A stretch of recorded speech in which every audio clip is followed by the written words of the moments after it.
the actual breeding ground of pop festival would have to be Jazz Festival, because at Jazz Festival you have the complete freedom of alternative culture, and jazz, of course, has been the sound of Bohemia since 1920. A young generation was emerging from the austerity of post-war Britain, desperate to let its hair down and get its knees up. In search of an identity and a cause, jazz would be their rallying call, as thousands of teenagers gathered, whilst a bewildered establishment looked suspiciously on. The raucous, gay, sad music of a generation more closely scrutinized than young people have ever been. This is a cross-section of the young. Students, office workers, shopgirls, apprentices, enwrapped by rhythms that separate them from the old. Or are they so separate, so different from the way young people have always been? Certainly they mature earlier physically, which creates problems. If you go into a jazz festival, you can jump up and down as much as you like. And you can drink as much as you like without getting arrested. All you do is fall on the floor, fall on the grass.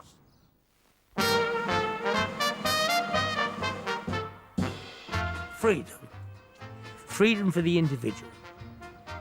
And there wasn't much about after the war. When the first festival started happening over here, I mean, rationing was still in place. Food rationing, petrol rationing, all this. You tend to forget this.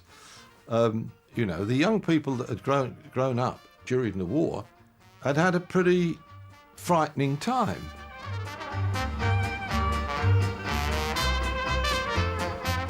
This new generation, in search of a taste of freedom, initially gathered in the nation's dance halls.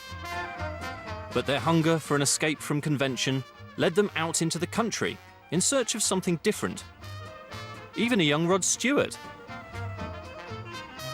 You couldn't have a rave up in a dance hall. You had to walk across the floor and ask a girl to have a waltz or something. But if you were in a field, you felt free.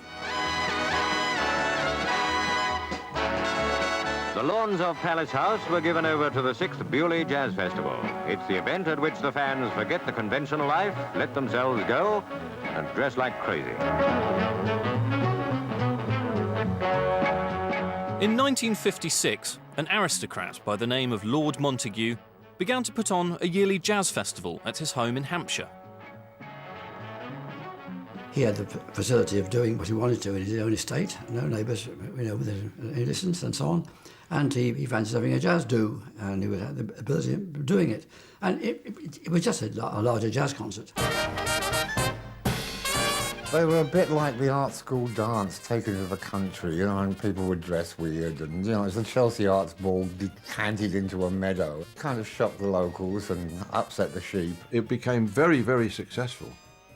And sadly, sort of petered out because of the inability of certain people to behave themselves when they got a few pints into them. In 1960, a mixture of youthful over-enthusiasm, tribalism and cider caused what would become known as the Battle of Beaulieu. Britain was about to catch its first glimpse of the anarchic potential of festival culture. The point about the battle, if there was a battle, a genuine battle in Beaulieu, was between so-called trad fans and modern fans. But the theory was that the Acker Milk fans got annoyed because the modern jazz band was on, and maybe Acker wasn't. They expected Acker to be on earlier, and he wasn't, or no one told them. Maybe nobody even told them that Acker was on later, or who knows. And they pushed and shoved, and they knocked down. They knocked down a television tower holding lights for the television people who were filming it. You see. What damage, in fact, do you think was done to BBC equipment? We've lost something like 7 or 8 microphones. Just stolen?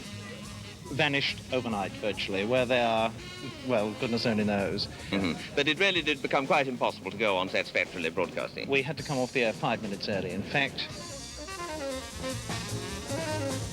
The Battle of Beaulieu, we called it.